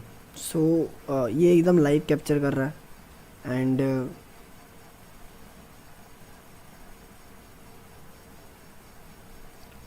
ये रिकॉर्डिंग आई गेस पुरानी है। Next one. सो यहाँ पे भी एक कैमरा ऑन है, ये कैमरा भी लाइव कैप्चर कर रहा है डेटा को। एंड थोड़ा इसको जूम करें तो यहाँ पे मे भी शायद कुछ लिखा हुआ है, पावर्ड बाय नेक्स्ट। तो इस तरीके से आप अगर किसी कैमरा को वेब कैमरा को भी एक्सेस करना चाहते हो जो कि लाइव चल रहा है, तो वो सारी चीज़ें भी आप देख सकते हो, किसी की रिकॉर्डिंग देख सकते हो, मे बी शायद किसी का घर का ही कैमरा ऑन हो रखा हो, तो वो सारी चीज़ें भी आपको एक्सेसिबल होती है एक तरीके से। तो ये सारी चीज़ें आप गूगल डॉकिंग की हेल्प से कर सकते हो, क्योंकि ये सारा डेटा इलीगल नहीं है, ये सारा का सारा डेटा पब्लिकली अवेलेबल है। तो ये सारा पब्लिकली अवेलेबल डेटा आप एक्सेस कर सकते हो। अगर आपको दूसरा खुद का कोई डॉग बनाना आता तो आप यहाँ पे ऐड कर सकते हो। आपको बस कीवर्ड्स को यहाँ पे लिखना है, वो कीवर्ड्स आपके गूगल में वर्क करते हैं ताकि आप इन सब चीज़ों को यूज़ कर सको। तो ऐसे आप गूगल डॉकिंग को यूज़ कर सकते हैं। एंड नेक्स्ट आता है आपका गूगल एडवांस सर्च। देखो गूगल हैकिंग डेटाबेस के बारे में हमने पढ़ लिया, गूगल एडवांस सर्च क्या करता है। गूगल एडवांस सर्च यहाँ पे हम डालते हैं।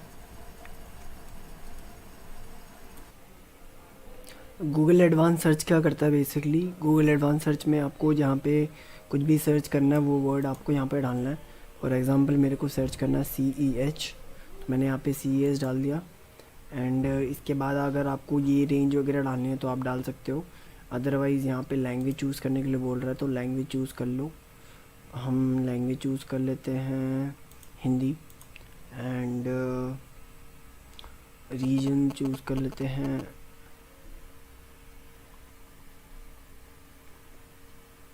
India. And last 24 hours site और डोमेन आपको स्पेसिफाई करना तो डाल सकते हो, अदरवाइज मत डालो।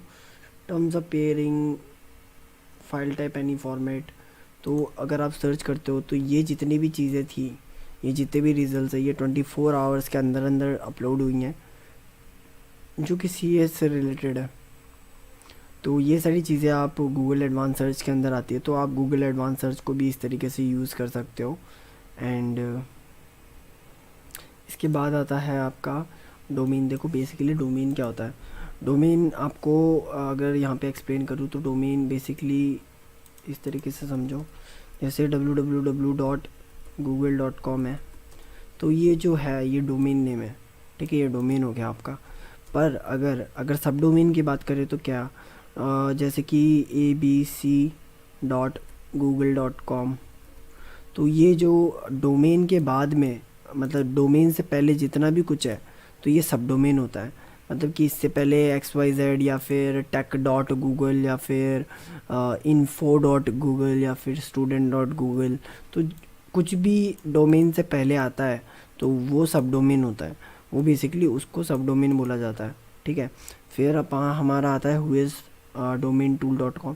तो ये जो whois होता है ये क्या करता है, ये बेसिकली हमारे साइट के रिलेटेड जितने भी इंफॉर्मेशन है। वैसे गूगल पे कितनी टोटल कितने वेबसाइट इंडेक्स होती होगी, there are 200 million plus website होंगी जो कि गूगल पे इंडेक्स होती हैं, ठीक है।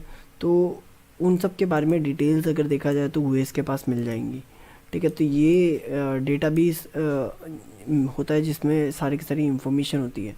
तो ये किस टाइप की इंफॉर्मेशन दिखाता है हमें, उसके बारे में हम देख लेते हैं। देखो whois आपको डोमेन नेम की इंफॉर्मेशन बता देगा, ओनरशिप के बारे में बता देगा कि किसने ओन किया है इसको, आईपी एड्रेस के बारे में बता देगा, डोमेन नेम सर्वर्स के बारे में बता देगा कि कौन कौन से नेम सर्वर्स यूज़ कर रहा है। तो इन सब चीज़ों के बारे में इंफॉर्मेशन रखता है whois। तो एक बार चेक कर लेते हैं whois लुकअप पे जाएंगे एंड ये रहा वेबसाइट का नेम whoisdomaintool.com। यहाँ पे आपको वेबसाइट का नाम डालना है, तो हम यहाँ पे डालेंगे https://hackittack.com। जब मैं इसको सर्च करूँगा तो ये इसके बारे में इंफॉर्मेशन निकालेगा। फर्स्ट ऑफ ऑल ये वेरीफाई करने के लिए बोल रहा है एंड गो।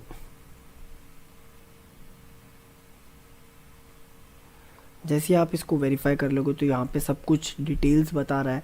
अब देखो यहाँ पे किस किस टाइप की इसने डिटेल्स बताई है। बेसिक इसने रजिस्ट्रार के बारे में बताया, मैंने GoDaddy से ले रखा तो ये उसके बारे में बता रहा है कि इसने सर्वर बता दिया मेरा कि मैं GoDaddy से सर्वर ले रहा हूँ, तो उसके बारे में बता दिया। फिर डेट्स क्या क्या थी, 90 डेज़ ओल्ड है मेरी वेबसाइट कब कब बनी थी, उसके बारे में इसने बता रखा है कि मेरी वेबसाइट एक्सपायर कब होगी और मेरी अपडेट कब करी थी मैंने अपनी वेबसाइट को। तो नेम सर्वर कौन कौन से यूज़ कर रहा हूँ, मैं 2 नेम सर्वर यूज़ कर रहा हूँ तो उसके बारे में बता रखा है यहाँ पे। क्लाउडफ्लेयर से यूज़ कर रहा हूँ एंड आईपी एड्रेस बता रखा है इसने, और शेयर्ड आईपी एड्रेस है उसके बारे में भी दे रखा है, आईपी लोकेशन भी बता रखा है इसने। एंड और क्या क्या इन्फॉर्मेशन दे रखी है यहाँ पे। और यहाँ पे देखो मेरे डोमेन नेम के बारे में दे रखा है, रजिस्टर्ड आईडी दे रखी है, whois सर्वर का नेम दे रखा है एंड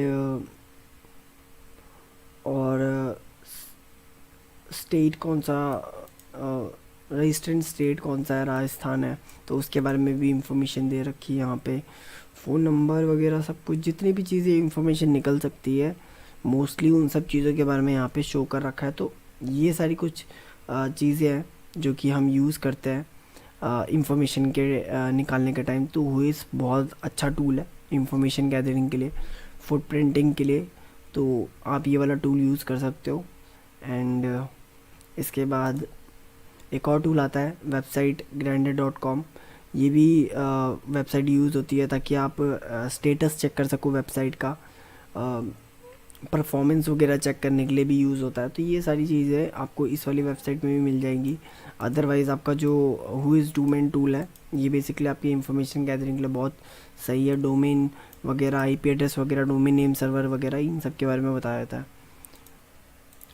इसके बाद आता है आपका सर्च dnsnetcraft.com।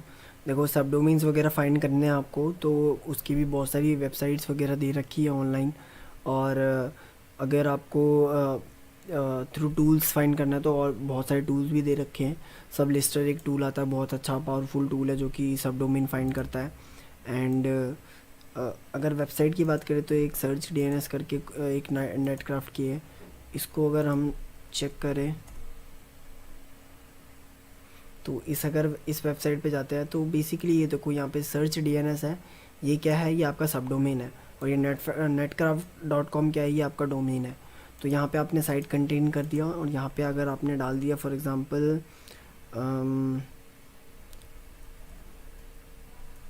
facebook.com और सर्च कर दिया तो यहाँ पे जितनी भी www.facebook.com, इसको थोड़ा जूम कर दूँ तो facebook.com हो गया, डोमेन हो गया।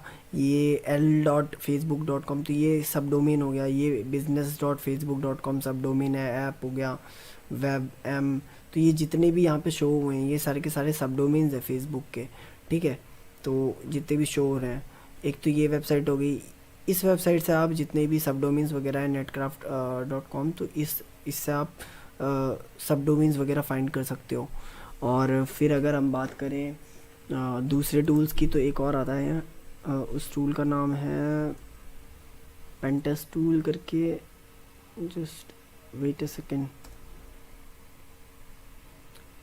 एक ये वेबसाइट है जो कि बहुत अच्छी वेबसाइट है मेरे हिसाब से तो। एंड इस वेबसाइट पे भी आपको सर्विसेज वगैरह मिलती हैं जिस पे आप ढूंढ सकते हो। Just wait scan.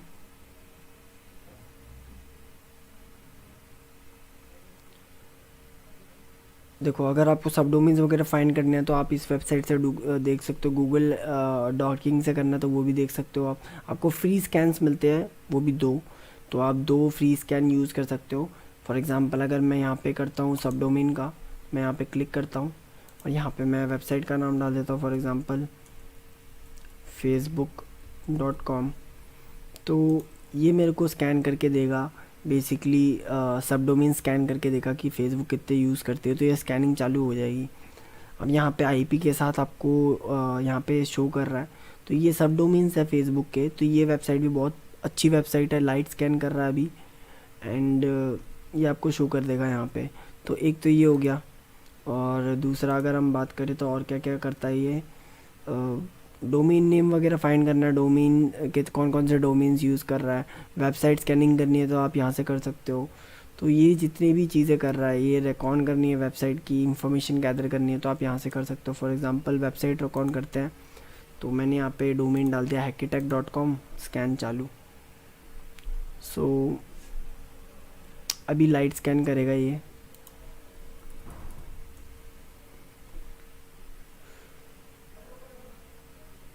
ओके, ये भी स्टार्ट करने वाला है जस्ट बिकॉज़ इसका पहले वाला स्कैन चल रहा है, दैट्स वाई। तो यहाँ से आप ट्राई कर सकते हो, इसको हम बाद में देख लेंगे। एंड ये 2 वेबसाइट मैंने बता दी आपको, एक तो pentestool.com और दूसरी थी सर्च डीएनएस netcraft.com। तो ये 2 वेबसाइट्स है जो आप यूज़ कर सकते हो। फिर आता है आपका सबलिस्टर। लेट मी सी सबलिस्टर हमने इंस्टॉल कर रखा है कि नहीं कर रखा, अदरवाइज़ इसको इंस्टॉल भी करेंगे हम।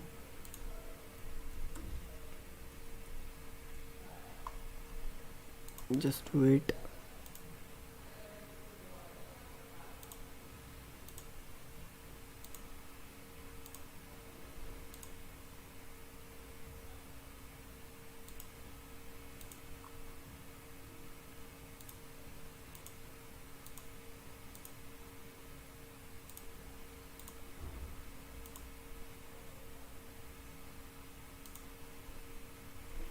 लेट मी सी सबलिस्टर हमने इंस्टॉल कर रखा है कि नहीं।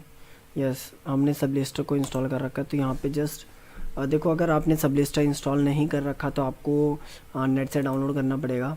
तो आपको जस्ट यहाँ पे लिखना है सबलिस्टर डाउनलोड गिटहब। तो गिटहब से आप इसकी फ़ाइल डाउनलोड कर लेना। एंड सर्च हो रहा है, जस्ट वेट। तो ये गिटहब्स के लिंक दे रखा है, तो सबलिस्टर ये दे रखा है, पहले जो लिंक दे रखा है या फिर जितने भी लिंक्स हैं ट्राई कर लेना, आपको जो अच्छा लग रहा है वो डाउनलोड कर लेना। तो ये सब लिस्टर की फ़ाइल दे रखी है, तो यहाँ पे कोड में जाना, यहाँ पे डाउनलोड ज़िप फाइल का ऑप्शन दे रखा है, यहाँ से डाउनलोड कर सकते हो। अदरवाइज़ आप टर्मिनल से क्लोन कर सकते हो।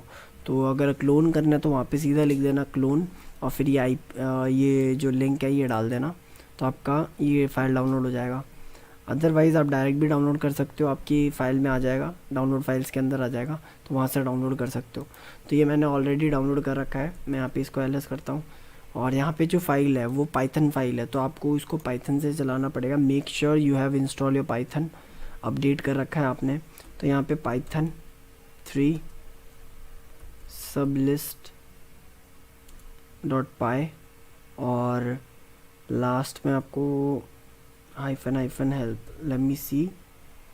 तो ये टूल चल रहा है एंड इसको यूसेज कैसे करना है, इसका यूसेज क्या है, देखो sublister.py और फिर आपको -d करके डोमेन नेम दे सकते हो, और आउटपुट अगर स्टोर करना है तो हाइफन हो, तो इसको यूज़ करते हैं आप। -d डोमेन नेम क्या डालें, https://google.com। अगर हमने ये डाला तो ये स्कैनिंग चालू हो चुकी है इसकी। लेट्स सी, छोटा कर देते हैं इसको। Please enter a valid domain. तो यहाँ पे www.google.com, okay is not taking google.com, -d tab.com सी। यहाँ पे हमने पाइथन 3 sublister.py -d और फिर डोमेन नेम, जो भी डोमेन नेम है उसको डाल दिया। अब ये क्या कर रहा है, अब ये सर्च कर रहा है। अब इसकी सर्चिंग किस किस में चल रही है, एक तो बाइडू में सर्च कर रहा है, याहू में, Google, Bing, Ask, Netcraft, DNS, Dumpster. देखो अपन ने नेटक्राफ्ट में भी अभी ट्राई करा था, तो ये वहाँ से भी डेटा उठा रहा है। virustotal.com हो गया, वहाँ से भी उठा रहा है डेटा। तो ये कुछ वेबसाइट्स है जहाँ से ये डेटा उठा रहा है। अभी ये सर्चिंग चालू कर चुकी है इसने। अब ये जैसे जैसे सर्च करता जाएगा वैसे वैसे यहाँ पे आपका रिजल्ट शो करता जाएगा। अब यहाँ पे हमने देख लिया, यहाँ पे देखो जितने भी रिजल्ट्स आ रखे थे google.com के, तो यहाँ पे जितना भी रिज़ल्ट था यानी कि ये सारे के सारे सब डोमेन्स हैं google.com के, जितने भी सब डोमेन्स थे ये सारे के सारे यहाँ पे शो कर रहे हैं। तो देखो कितने सारे सब डोमेन्स इसने निकाल के दे दिया आपको। तो ये जो सब डोमेन्स है ये बेसिकली आपको इस सब लिस्टर से निकाल सकते हो। तो सब लिस्टर एक बहुत बड़ा पावरफुल टूल है, आप उसको यूज़ कर सकते हो। एंड फिर आता आपका recon-ng। तो recon-ng एक टूल है जो कि काली के अंदर ऑलरेडी होता है I guess. Let me see, information gathering, recon-ng है। तो recon-ng ऑलरेडी आपके काली लिनक्स के अंदर होता है। सो बेसिकली ये जो टूल है आपका recon-ng, ये टूल भी आपका इंफॉर्मेशन गैदरिंग के लिए यूज़ होता है, जो कि ईमेल इंफॉर्मेशन गैदरिंग हो गई, या फिर आपका सब डोमेन्स हो गया, या फिर रिलेटेड टू वेबसाइट्स वगैरह। तो कितनी भी इंफॉर्मेशन हो गई तो वो सारी की सारी इंफॉर्मेशन आप इस टूल से भी निकाल सकते हो। recon-ng इसका नेम है। इसको गूगल पे सर्च करना, यूट्यूब पे सर्च कर लेना चाहे तो इससे रिलेटेड जो वीडियोस आती है आप देख लेना इस टूल को कैसे यूज़ करते हैं। बिकॉज़ बहुत सारे टूल्स हम आगे यूज़ करने वाले हैं, तो ये वाला टूल आपका होमवर्क है एक तरीके से, आपको चेक करना है कि इस टूल को कैसे यूज़ करा जाता है। सिंपली अगर किसी भी टूल को यूज़ करना तो बेसिकली उसके हेल्प मेन्यू में चल जाओ, यहाँ पे पूरा दे रखा है कि एक्चुअल में इसको यूज़ कैसे करा जाता है। तो यहाँ पे इसके कमांड्स दे रखी है यूज़ करने की। फॉर एग्ज़ाम्पल अगर मैं थोड़ा सा इधर एक्सप्लेन कर दूँ तो आपको स्टार्टिंग में क्या करना है, एक वर्क स्पेस बनाना पड़ेगा। तो आप यहाँ पे क्या लिखोगे, वर्क स्पेसेस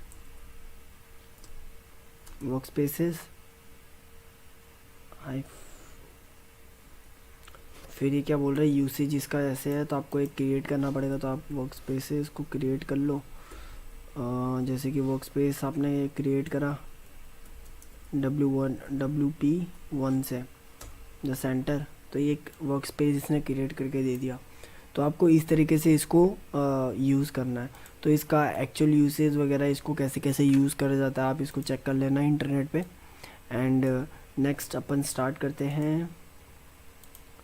इसके बाद हम एक और चीज़ देखते हैं जो कि है आपका रिवर्स लुकअप आईपी।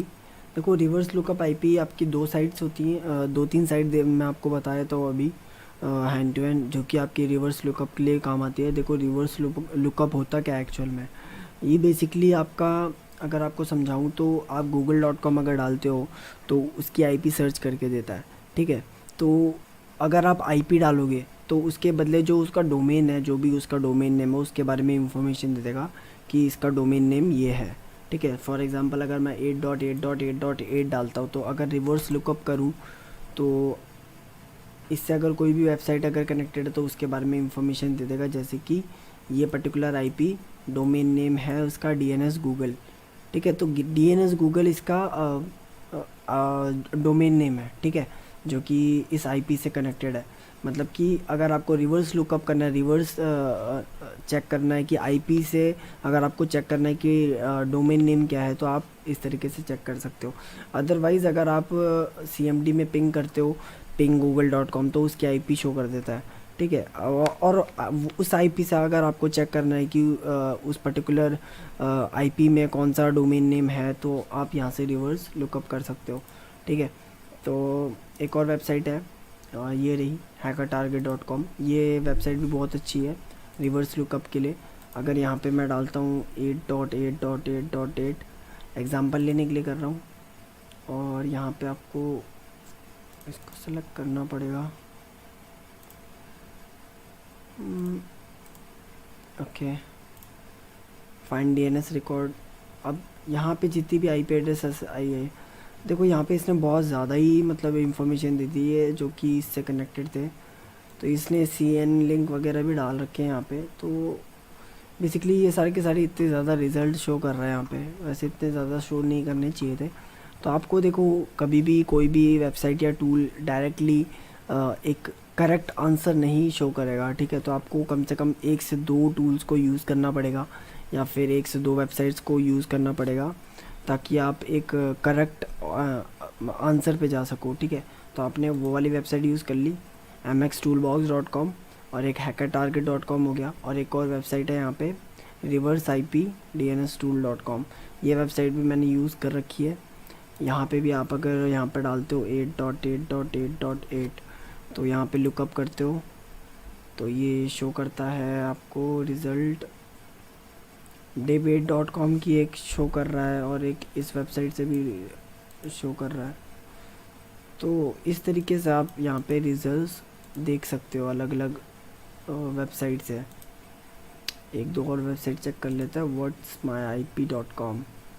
अगर मैं यहाँ पे डालता हूँ 8.8.8.8 लुकअप करता हूँ, तो यहाँ पे मेरे को शो कर रहा है DNS गूगल।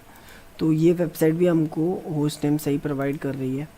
तो आपको 1 से 2 वेबसाइट्स को चेक करना पड़ेगा कि एक्चुअल में वो पर्टिकुलर आईपी का डोमेन क्या है। तो उसका चेक करने के लिए रिवर्स लुकअप यूज़ करते हैं हम, और अलग अलग वेबसाइट में आपको यहाँ पे शो कर देगा।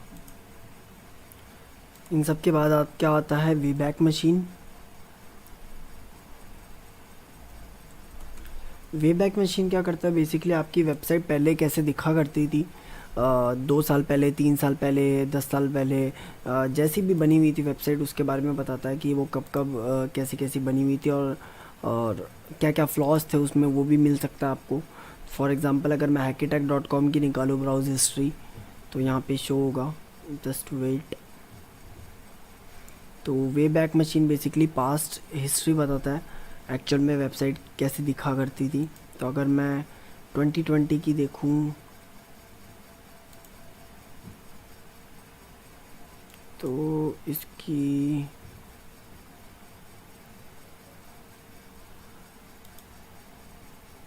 यहाँ पे सिर्फ जनवरी की स्नैपशॉट दिखा रहा है। ओके, मेरी वेबसाइट की इतनी ज़्यादा अवेलेबल नहीं है। तो डेट क्या है ये,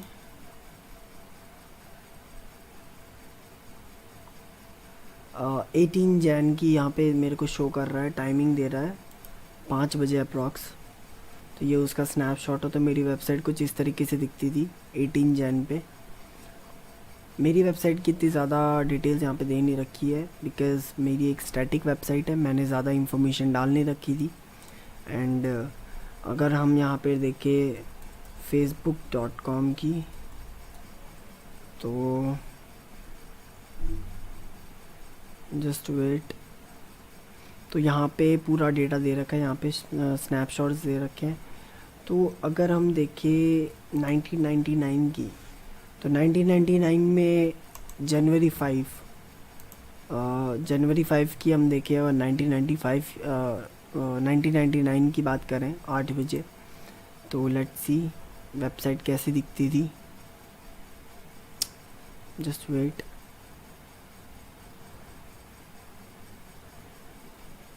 आई गेस ये लोड नहीं हो रही।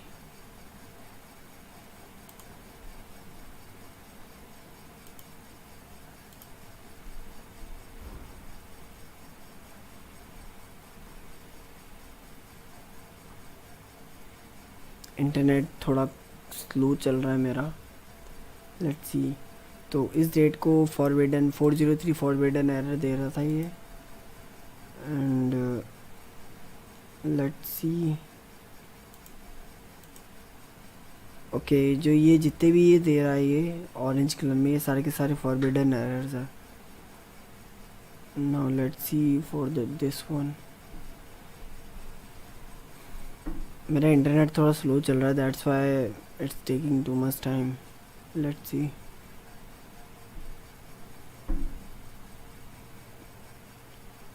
इसके साथ ही साथ एक और देख लेते हैं।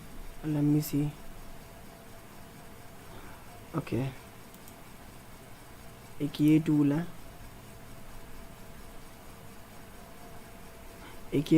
ST track website copier. तो ये जो टूल है, ये टूल बेसिकली आपका वेबसाइट कॉपिंग के लिए टूल है, जो कि आपका काम आता है आपकी वेबसाइट की मिरर इमेज बनाने के लिए। फॉर एग्जांपल, इसको अगर आपको डाउनलोड करना है तो आप ST ट्रैक लिख दो, ST ट्रैक वेबसाइट कॉपियर, यहाँ पे एंटर कर दो। तो ये जो पहला लिंक आ रहा है इसका sttrack.com, इस पे जाना। यहाँ से इसको डाउनलोड पेज पे जाके इस टूल को यहाँ से डाउनलोड कर सकते हो जिस हिसाब से आपको चाहिए। फॉर एग्जांपल 64 बिट चाहिए तो आप यहाँ से डाउनलोड कर सकते हो इसको। मैंने यहाँ पे ऑलरेडी डाउनलोड कर रखा है। तो यहाँ पे इंस्टॉलेशन करने के बाद यहाँ पे बोलेगा प्रोजेक्ट नेम क्या है। प्रोजेक्ट नेम डाल दो आप, सैम डाल दो, या कुछ भी आपका प्रोजेक्ट जो भी नेम है आप डाल सकते हो। फिर नेक्स्ट कर देना। फिर यहाँ पे पूछ रहा है कि वेबसाइट का URL क्या है। फॉर एग्ज़ाम्पल देखो, आपकी जो facebook.com थी वो इस तरीके से दिखती थी 2005 में, ठीक है। तो 2005 में लॉगिन पेज इसका कुछ इस तरीके से दिखता था। तो इस तरीके से आप वेबसाइट को देख सकते हो कि वो प्रीवियसली कैसे बनी थी, तब वो कैसी दिखती थी, या उसमें कौन कौन से फ्लॉज थे। मे भी शायद इस टाइम पे इसमें कुछ फ्लॉज हो, तो आप इसको चेक कर सकते हो। इस वाली पर्टिकुलर पेज में भी आप टेस्टिंग कर सकते हो। तो ये जो वेबैक मशीन है, ये बेसिकली आपकी पास्ट वेबसाइट को दिखाता है कि एक्चुअल में वो पहले कैसी दिखती थी, या फिर वो कौन कौन से फ्लॉज थे। मे बी अगर उसमें हो तो आप यहाँ से चेक कर सकते हो। तो ये वेबैक मशीन का काम था। और ST ट्रैक की बात करें, ST ट्रैक आपकी वेबसाइट कॉपियर टूल है। तो अगर आपको कोई भी वेबसाइट का डाउनलोड करना है, आपको उसकी पूरी की पूरी सोर्स कोड, तो यहाँ पे आप क्या करोगे, https:// और आपकी वेबसाइट का डोमेन क्या है। फॉर एग्ज़ाम्पल यहाँ पे मैं hackitech.com डाल देता हूँ और एंटर कर देता हूँ। तो जैसे ही मैंने नेक्स्ट करा तो बेसिकली ये डाउनलोड करना शुरू कर दिया है इसने। तो ये पूरी की पूरी वेबसाइट पूरी की पूरी मेरे को डाउनलोड करके दे देगा। तो मेरे पास अभी इंटरनेट का थोड़ा इशू है, दैट्स वाई मैं इसको पूरी डाउनलोड नहीं कर रहा। बट अभी के लिए मैं इसको कैंसिल कर देता हूँ, एंड मैंने इसको स्टॉप कर दिया। और ब्राउज़ कर लेते हैं एक बार।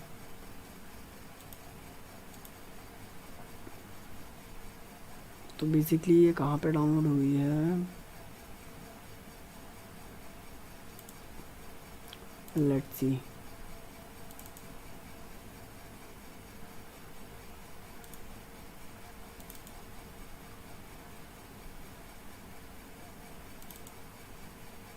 सैम के नेम से यहाँ पे सेव हो गई है। तो तो ये बेसिकली मेरे सारे के सारे फाइल्स को डाउनलोड कर रहा था यहाँ पे, और मैंने इस पर डबल क्लिक करा तो ये मेरी वेबसाइट इस तरीके से दिख रही थी, तो इसने यहाँ पे इस तरीके से शो कर दिया है। ठीक है, तो आपको अगर पूरी की पूरी वेबसाइट का मिरर इमेज बनाना है, एक तरीके से क्लोनिंग करनी है, तो आप इस टूल से कर सकते हो। तो यहाँ पे ये फाइल्स डाउनलोड करना स्टार्ट कर देता है आपके लोकल होस्ट में, तो आप इस टूल को यूज़ कर सकते हो।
Yeah, see, following is the list of IP addresses which is not correct.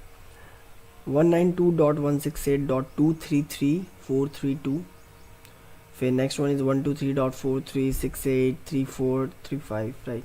तो ये जो क्वेश्चन दिया था मैंने, इसमें से अप्रॉक्सीमेटली जो सेकंड ऑप्शन था, मोस्टली 98% लोगों ने सेकंड ऑप्शन को करेक्ट बोला है। Why I don't know, but they are thinking like this IP is valid. That's true, this one is valid. And बाकी हम बात करते हैं, आगे देखते हैं कि द एक्चुअल आंसर, इसका एक्चुअल आंसर क्या है, राइट। सो 98% लोगों ने बी को करा है।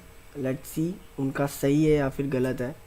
एंड सो लॉजिक समझते हैं इसके पीछे का, जस्ट वेट।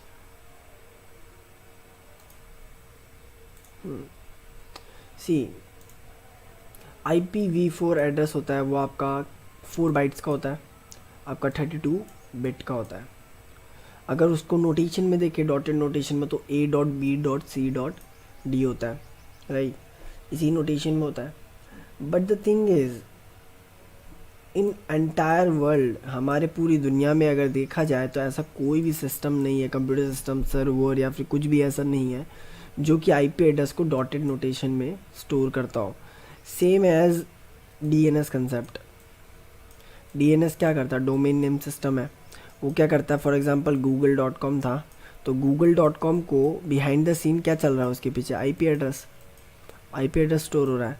पर अगर IP एड्रेस डॉटेड नोटेशन में है, और अगर मैं बोल रहा हूँ यहाँ पे कि there is no system in the entire world who is storing the IP address in dotted notation, अगर डॉटेड नोटेशन में स्टोर ही नहीं कर रहा है, तो इनडायरेक्टली ये जो DNS है उसके पीछे IP तो है, बट ये IP के पीछे भी कुछ है।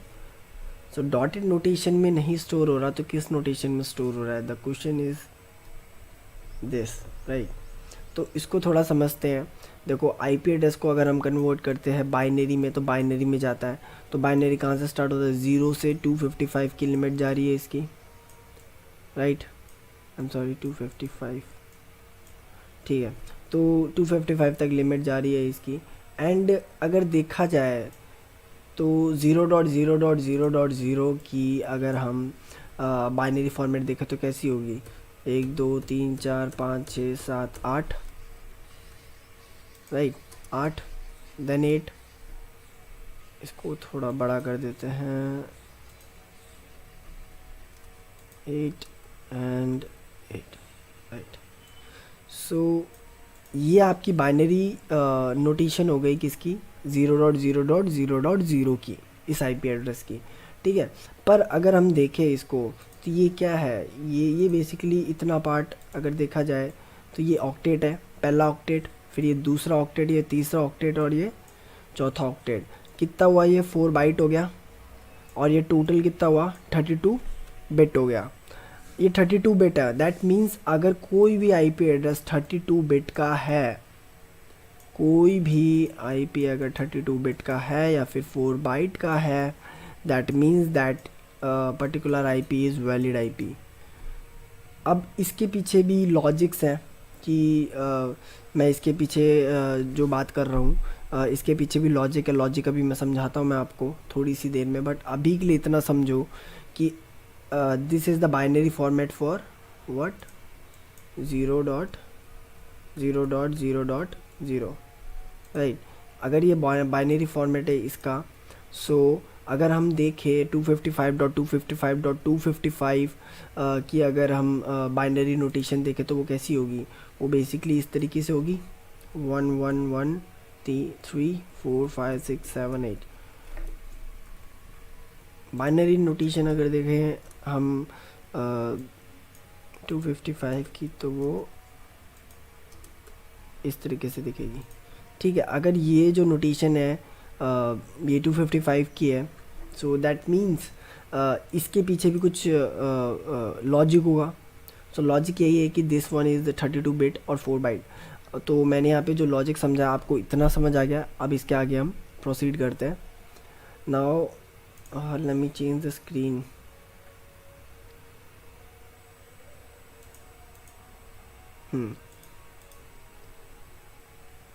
नाउ सी, मैंने आपको कौन सी आईपी एड्रेस दे रखी थी 192.168.43.45। बाइनरी नोटेशन अगर इसका देखी तो ये कितना पड़ेगा, ये इसका बाइनरी फॉर्मेट हो गया, ठीक है। और अगर हम इसको इंटीजर में कन्वर्ट करेंगे तो इस तरीके से दिखेगा। सो यहाँ पे मैं जो आपको समझाना चाह रहा था कि आईपी एड्रेस इंटीजर फॉर्मेट में भी स्टोर होता है।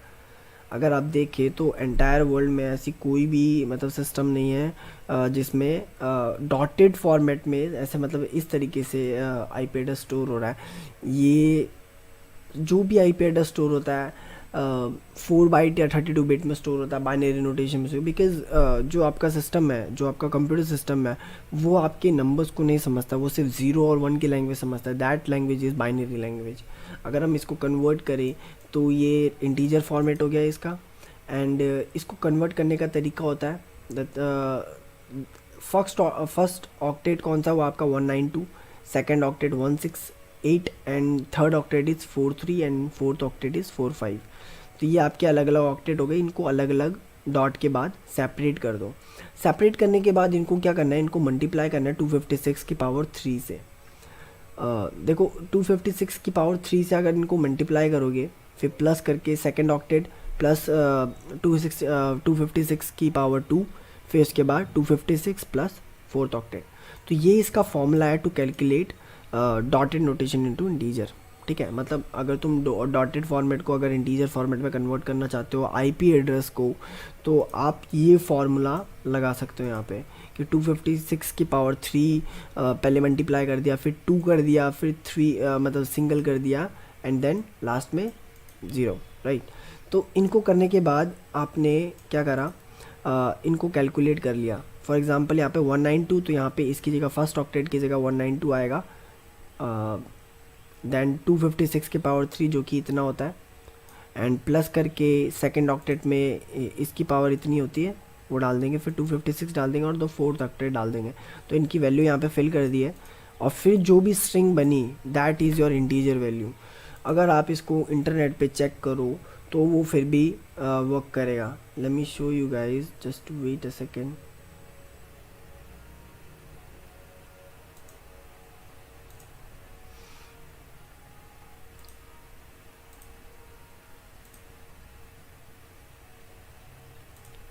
Let's have a look, just एक सेकेंड, मैं थोड़ा कन्फिगरेशन कर दूँ।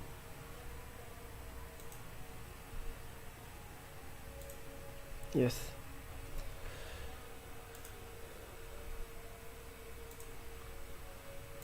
सी अगर मैं देखता हूँ यहाँ पे गूगल की बात करते हैं, अगर हम देखो गूगल की अगर हम बात करते हैं तो गूगल की स्ट्रिंग वैल्यू कौन सी है, मतलब कि इसकी आईपी एड्रेस अगर ये है तो इसको बाइनरी में कन्वर्ट करा तो ये जा रहा है सिस्टम के पास। उनके सर्वर्स के पास ये इस फॉर्मेट में जा रहा है, ये पर्टिकुलर आईपी एड्रेस। अगर हम इसको इंटीजर फॉर्मेट में भेजें तो क्या होगा, वर्क करेगा कि नहीं करेगा। लेट्स सी पहले ये स्ट्रिंग वैल्यू जो हमारी आईपी एड्रेस है ये वर्क करती है कि नहीं करती है। हमने यहाँ पे इसकी आईपी एड्रेस डाली और एंटर कर दिया, दैट मीन्स गूगल वर्क कर रहा है, मतलब कि ये आईपी जो है ये वैलिड है। Now the second thing is, अगर हम इसकी जगह इंटीजर वैल्यू डालें, इंटीजर वैल्यू अगर हम इसको कॉपी करते हैं, इसको कैलकुलेट करा हमने, अगर हम इसकी जगह इंटीजर वैल्यू डालें एंड एंटर करें, that means still we are getting the same google.com, मतलब कि हमारा ये इंटीजर वैल्यू भी सेम है हमारे स्ट्रिंग वैल्यू से। तो इसको कैलकुलेट करने का भी सेम तरीका है, मतलब कि हमने क्या करा, ऑक्टेट्स को डिवाइड कर लिया, मतलब कि फर्स्ट मतलब डॉटेड जितने भी डॉट्स हैं उनके बाद उनको हमने सेपरेट कर दिया। सेपरेट करने के बाद उसको 256 की पावर 3, 256 की पावर 2, 256 और फिर लास्ट में कुछ भी नहीं। तो ये फॉर्मूला हमने लगा दिया एंड लास्ट में जो भी स्ट्रिंग वैल्यू मतलब हमारे स्ट्रिंग वैल्यू आई, मतलब इंटीजर वैल्यू आई, हमने उसको यूज़ कर लिया एंड दैट्स ऑल। इस तरीके से हमने इसको पर्टिकुलर आईपी एड्रेस को कैलकुलेट करा इंटीजर फॉर्मेट के लिए। और इसका यूज़ केस क्या है, मतलब हम इस पर्टिकुलर सिनेरियो को अगर हम देख रहे हैं तो इस आईपी एड्रेस को कन्वर्ट करने का मतलब क्या हुआ। तो as a ethical hacker, as a bug bounty hunter, as a web application pen tester, अगर आप इन सब चीज़ों में काम कर रहे हो तो आपकी ये बहुत ज़्यादा हेल्प आएगा यूआरएल रिडायरेक्शन में, ठीक है। इसकी एक पीओसी है, मैंने रिसेंटली देखी थी, मैं आपको वो सेंड कर दूँगा। And one more thing guys, इसके बाद आपको एक और यूज़ केस ढूंढना है, वो आप अपने हिसाब से ढूंढो, मेरे को देख के बताना या आपको बताना है, ठीक है। तो आंसर क्या था, आंसर है इसका A and B are not correct और सी और डी आर करेक्ट। सो यहाँ पे जो फर्स्ट ऑप्शन था A and B are not correct, तो ये ऑप्शन सही है आपका। एंड ये जो आईपीज़ हैं जो कि ऊपर दे रखी हैं ए और बी में, बी वाली तो साफ दिख रहा है कि लिमिट एक्सीड हो रही है इसकी। एंड द फर्स्ट वन देखो दिक्कत ये है इसमें कि है तो ये 32 बिट फॉर्मेट में ही हो जाएगा, बट बात ये है कि ये डॉट ये जो आ रहे हैं या तो ये पूरा ही डॉटेड फॉर्मेट में होता है या फिर ये पूरा ही स्ट्रिंग फॉर्मेट में होता है। तो हम इसको देख सकते थे कि एक्चुअल में ये बाइनरी में कन्वर्ट करने के बाद 32 बिट में बन रहा है या फिर 4 बिट में बन रहा है कि नहीं बन रहा। तो अगर ऐसे आईपीज़ भी अगर आप यूज़ करते हो बट उसको एक्चुअल में कहीं यूज़ नहीं कर सकते, फॉर एग्ज़ाम्पल किसी सर्वर पे, तो इन सब चीज़ों में आप यूज़ नहीं कर सकते फिर, तो इसलिए ये रॉन्ग हो जाती है। वरना 32 बिट और वो 4 बाइट वाला कंसेप्ट देखा जाए तो उसके हिसाब से तो ये वैलिड होनी चाहिए, बट ये उसकी रिक्वायरमेंट्स को मीट नहीं करता। एंड बी वाला भी ऑब्वियसली इट्स रॉन्ग। सो सी वाला ये जो है इसकी आईपी एक्चुअल में यही थी 192.168.43.45, इसको कन्वर्ट करा हमने इंटीजर फॉर्मेट में, तो ये वाली आईपी आई थी। तो यही आईपी यहाँ पे मैंने डाल रखी है एंड 192.168.23.12 ये हमारी सही थी। तो आंसर कंफर्म हो चुका है कि A and B are not correct और ये जो नीचे की दो है C and D are correct. अब आज के लिए इतना ही, नेक्स्ट क्लास में हम इसके आगे फर्दर डिस्कस करेंगे। जितने भी आपके मॉड्यूल्स चल रही हैं उसके आगे आगे हम कवर करना स्टार्ट कर देंगे। स्कैनिंग पार्ट वगैरह कल हम कवर करेंगे एंड उसके आगे जितने भी मॉड्यूल्स हमारी बची हुई हैं वो सारी की सारी जितनी हो सकती है हम उनको कवर करने का ट्राई करेंगे अगले लेक्चर में। So thank you so much guys. कोई भी डाउट आता है आप मेरे को इंस्टाग्राम पे डीएम कर देना एंड आपके व्हाट्सएप ग्रुप पे आपको इसकी नोट्स वगैरह सब कुछ मिल जाएंगे और जितनी भी रिलेटेड स्टफ़ जो भी हम यूज़ कर रहे हैं वीडियो में वो सारी चीज़ें आपको व्हाट्सएप ग्रुप पे मिल जाएगी आपके। और thank you so much guys, next video में मिलते हैं।